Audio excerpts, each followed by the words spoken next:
What are some of the methodological challenges when studying soil phosphorus?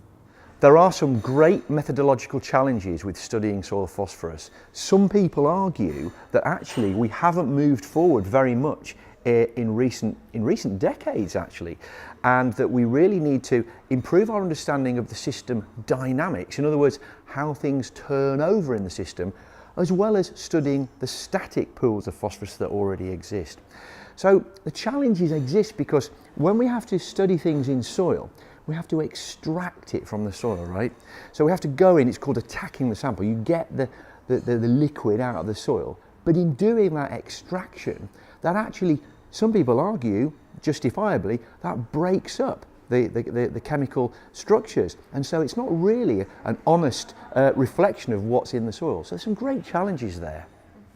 I think the best way to answer that really, in terms of we're not getting into too much detail, is that they've made enormous strides in terms of understanding nitrogen dynamics, because they have a thing called stable isotopes, because nitrogen's got 3 different isotopes, and they can actually use that as almost like a dye to follow nitrogen in the system. So you add a little bit of an extra amount of this non-radioactive isotope into a system, and you can follow where that nitrogen goes in the system. You know, it's not easy, but you can follow it.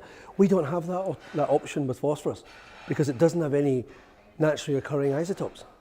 We have radioactive isotopes that we can make, but they're very short-lived and they're only useful for a month or 2 at most. And there's very little limitations in terms of putting them into the environment. We can't go around spreading radioactive, phosphorus everywhere. So that's a real methodological in terms of understanding the dynamics. And we've done a lot of work being done in terms of understanding the nature of it, what it is, but understanding the actual dynamics, how it actually turns over, is still, we're getting there. There's a number of different approaches that are coming in, and it's definitely advancing, but there's still a long way to go. That's the other exciting thing about phosphorus, is the mineralogy of your soil has a huge impact on phosphorus cycles and availability to crops. And it's a shame, because it's these tropical soils where they need it the most, has the most strongly sorbing particles. It's harder for the crops to get, and so they have a bigger gap to overcome in terms of being able for the plants to use that phosphorus. And especially in my field, which is looking at soil aggregates, most of the studies have been on carbon and nitrogen, very little on phosphorus. But what you're seeing is, especially not only the mineralogy, but the size of the minerals has a huge impact on how it's sorbing organic phosphorus pools and other phosphorus pools, and thus availability to the plants. And there's a huge difference between tropical soils and temperate soils. One big challenge is definitely that we have to always take our samples to the lab and do extractions. So it would be good to have a lot of in situ methods, which really allow us to measure things in the field and follow dynamics in the field.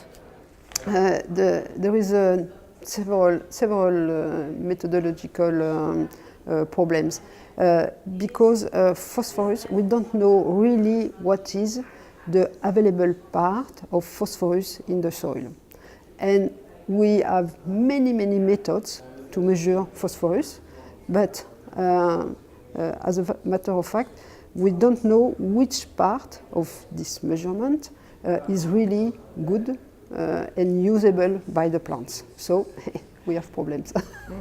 Yeah, I'm mostly focused on inorganic phosphorus, really on the basis on the release of phosphorus from apatite from rocks.